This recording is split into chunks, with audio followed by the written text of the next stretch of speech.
It's interesting. We can be doctrinally clear about things and then go through something, and all that clarity goes right out the window, doesn't it? So, yesterday, I posted that video before I went to bed about the sense of, pressure and urgency and grieving that I felt. And like confused, because I'm not sure why the confusion wasn't a mental confusion. I don't think it was. It's we are in Babylon. There's confusion in the air. It's part of the culture we are in, right?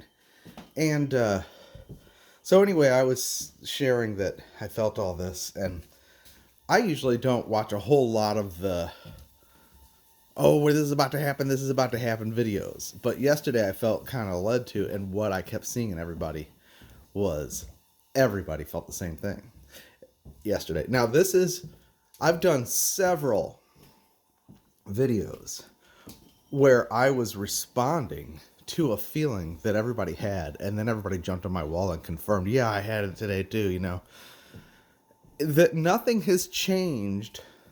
And the funny thing is I've done many.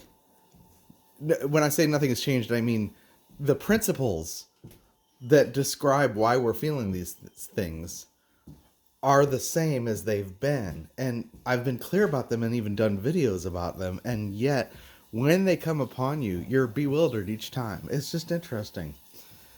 Doctrinal knowledge is not the same thing as what you experience when you go through it. And it's like music theory. I mean, like jazz musicians, they played music, Charlie Parker and those guys, they played what sounded good. And then after the fact, the theorists come and say, well, that's this, and this is a flat nine, and now this modulation and that, doctrine is kind of like that. While you're in the middle of it, if you're thinking like that cerebrally, you're confused. But you just go through what you go through, and then afterwards you let the word describe what that is. In some ways, doctrine precedes our experience, and then in other ways, doctrine comes along and explains it after the fact. So our experience, I'm going to reiterate, is that we are being renewed in the inner man, while our outer man is being pressed, worn down, and consumed. So we feel, on the one hand, a sense of weakness and futility, and even grief, because this is also related to having the first fruits of the Spirit, which produces the travail of, I'm going to sit down, the travail, right? These are birth pangs. These feelings of pressing and being, it's two things.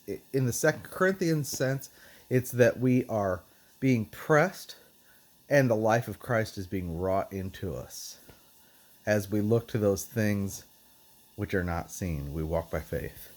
That is the renewing of the inner man. Our experience of the renewing of the inner man is not one of exaltation. It's one of weakness, because it is in the weakness that the wearing down of the outer man that that we're made perfect and strengthened. It's just interesting. And then Romans 8 talks about that groaning and the sense of futility we have, because we long with all creation for the liberty of the sons of God. And that groaning is a birth pang oriented groaning of travail. So that produces a sense of sorrow as well in the flesh, because the flesh and the spirit are contrary to one another. So sometimes something really good can be happening in the spirit, and yet our experience of it can be sorrow. Now, there's also a sense of grieving for the lost that we've been talking to, and they're just, I know someone that I've been talking to for a year, and they seem so open And finally, they're they end up saying things like, well, there's just so many opinions, so who can know? And I'm like, that's a cop out. I told him that. And that is just an excuse to not have to deal with what he knows is true. He knows. But he doesn't want to deal with it because he likes his life. And it's interesting because after that, the conversation just goes to boring minutia. And I don't even feel like talking anymore.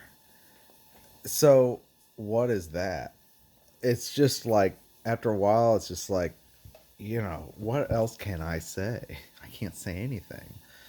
And that's the feeling of frustration, is that, yes, we have all these people around us that we have a heart for, and yet there's not an open door. You would think that there would be this huge open door for the gospel with everything that's going on. No, the drunkenness is a prelude to further stupor, not sudden wakefulness. And, I mentioned the church I go to. These are good brothers and sisters and everything, and yet there's not, I never hear anybody talk about the Lord coming at all. I mean, it's one thing to not talk about the rapture every day because maybe you're not clear on that, but to look around the world right now and just be totally oblivious, and I mean, it's just, that is staggering to me.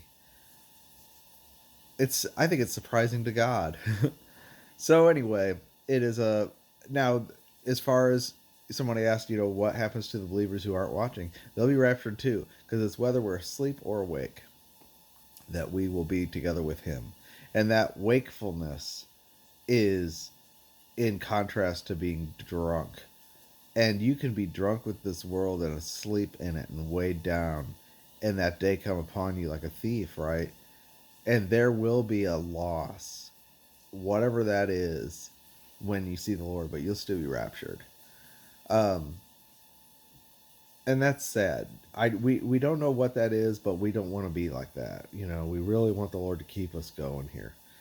So whatever I felt last night is just related to the same things. Nothing's changed in that respect. And yet, I think it's like a birth pang. And then you see on all the walls and everybody saying, yeah, I felt that yesterday too. I still kind of feel it today, a longing. And there's a sense of futility in that, Marla was sharing this with me a few weeks ago. I just don't even feel like going out and doing anything. And I said, well, enjoy the rest. That's how I feel right now. I literally don't feel like doing anything.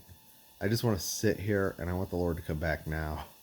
I got to get up and do some things. But it's just all very interesting. So this is sort of a follow up to that video that, while you're going through it, you're often confused and the clarity comes later. And then you find out that, no, it's the same thing that I've been saying all along. But it's just amazing how I can be bewildered when it's actually happening, right? Um, just we don't know everything and we are weak and we just lean on the Lord. Um, Thanks for sticking with me. I really appreciate the fellowship that I have through these videos and stuff. I've for years had no fellowship, and I'm talking like 15 years, no fellowship, zero. Other than one brother who I see maybe once a year when he comes in town. That's it. So this has been really good, refreshing. Talk to you soon.